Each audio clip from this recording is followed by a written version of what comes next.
What's going on, money lovers? Welcome back. So we are up to 378 subscribers. If you like what you see so far, do us a favor, share the channel with your friends and family, anyone who's interested in learning more about investing. And today we have a special video that was requested by a subscriber. So always let me know what you think in the comments below. I do try to read all the comments and reply to as many as I can. Maybe I'll even make a video to answer your question. So if you've been liking the channel so far, don't forget to like this video, and if you think I should stop making videos, you could like it too. So today we're going to be talking about a comment got from a subscriber here. Big Luke, big guy, asked, can you do an updated Roth video? Also, would you use ARKK and ARKG in a Roth portfolio?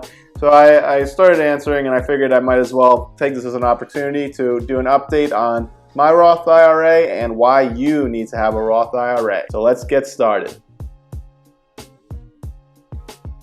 Alright guys, so here's my Roth IRA, which I have on Fidelity. As you can see, we're up to about, I'm just going to round up to $20,000 here. Made $6,000 in unrealized gains so far, and this is through 2 years of contributions. So what I own here, FSKAX, which is a total market index fund, and I'll get into what that is in a second. And I did go ahead and buy 6 shares of Tesla a while back here, which we're already up 73% on here. Now, I have considered putting ARKK and ARKG and some of the ARK funds in my Roth, and I've elected not to, and I'll get into why in a minute. But first of all, whether you're brand new to investing, whether you're a seasoned veteran, you have a ton of experience, index funds are great, and there's a place for them in everyone's portfolio, no matter what your experience level is.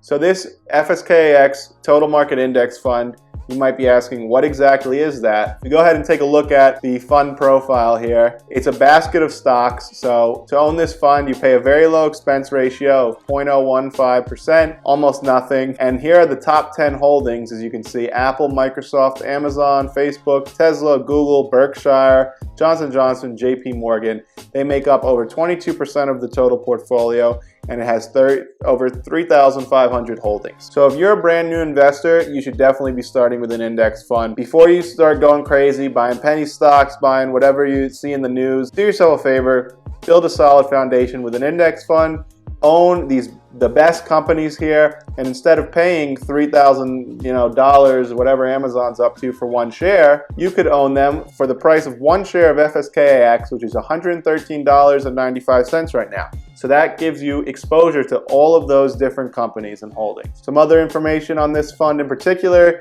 and by the way, if you don't have Fidelity, whatever brokerage you have, there's options. They all have their own version of a total market index fund or a S&P 500 fund. Both are fine. So as far as sector weightings, information technology, or just technology here, almost 27% of this portfolio, followed by healthcare at 14%. These are two of the best industries to be in, and I don't see that changing anytime soon. I mean, who's going to do better than technology and healthcare over the long run? Then you've got consumer discretionary, then financials, and so on. This gives you exposure to everything that you need right here. Great place to start or to park your money, even if you are an experienced investor. Now, as far as country diversification, this is a bit misleading, I think, even though it does say 99.9% is United States based. By owning this fund, I think you do get a lot more international exposure than you realize, because if you look at these holdings here, do they only operate in the United States? No, many of these are global companies. Even a company like Coca-Cola, they sell Coca-Cola internationally. So it's a little bit misleading, and I think you are much more diversified than you think. Even though this is a US-based fund,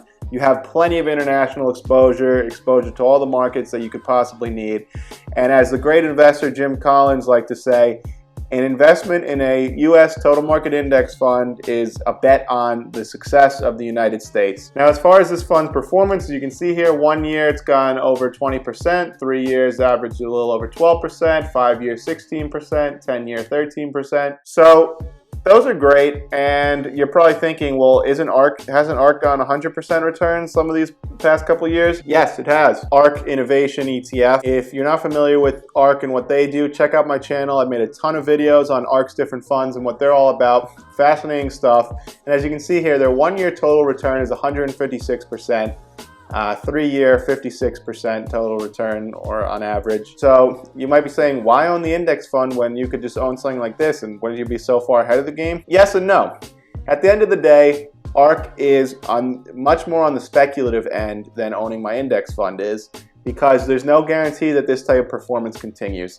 A lot of this, you know, the company has heavy holdings in Tesla, which I also do, and while it's been doing great, you know, there's just no guarantee long term that they can sustain these type of returns. In fact, it's going to be impossible to keep getting returns like this year after year after year. While I am bullish on ARK and I think they're going to continue to be met with incredible success, my Roth IRA is money that I'm putting aside for 30 years down the road.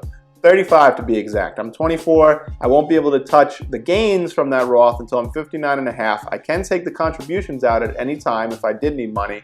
And there are a few exceptions for things you can take money out, such as if you're a first-time home buyer. There's a few exceptions. If you're interested in learning more about that, let me know in the comments below. But in general, Roth IRA, you can take out the contributions at any time.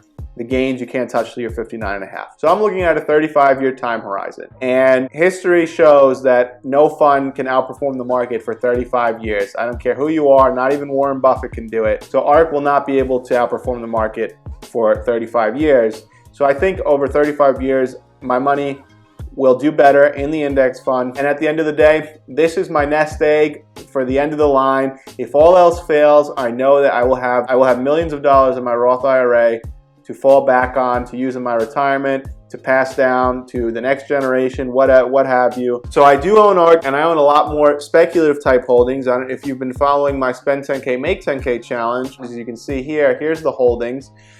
I would probably never buy any of these types of holdings in my Roth IRA because at the end of the day, they're just much more speculative and there's a lot more risk associated with them. And just to give you guys a quick little update, I did this, you can see how I'm doing so far. Mostly in the green, we've made 20%, so if we can continue on that path, things are looking good here. I recently added some Fubo shares, only bought 4 shares. I'm debating if I want to build that position up more. Same thing with DraftKings. ARK just bought a ton of DraftKings shares. They also bought over 5 million shares of Palantir the other day. That's a company I own in my other account. Bitcoin, been on an insane run. Bitcoin, I own through Grayscale Bitcoin. I added the BETS ETF. I added FNGU. So some interesting holdings there. I think that there's a place for them depending on your goals.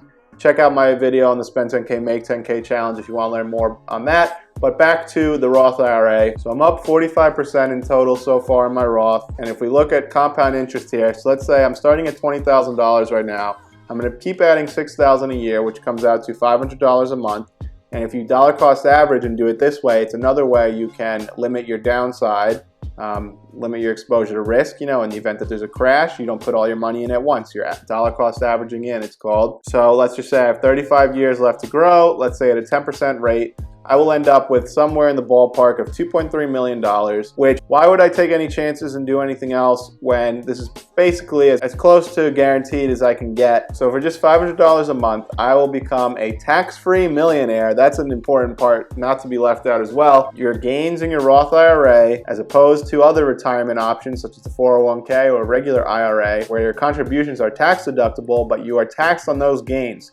So when I go to take this $2.3 million out when I retire, if I decide to take it out, I might just decide to let it keep growing, I will be subject to $0 in tax versus with an IRA or a 401k, you're going to pay hefty taxes most likely. So that's how you can become a tax-free millionaire. Let me know in the comments what you think. If you have any questions, don't hesitate to ask. If you enjoyed the video, don't forget to like and subscribe and tell all your friends about the channel. This is Vinny from the Investment Club, and I'll see you next time.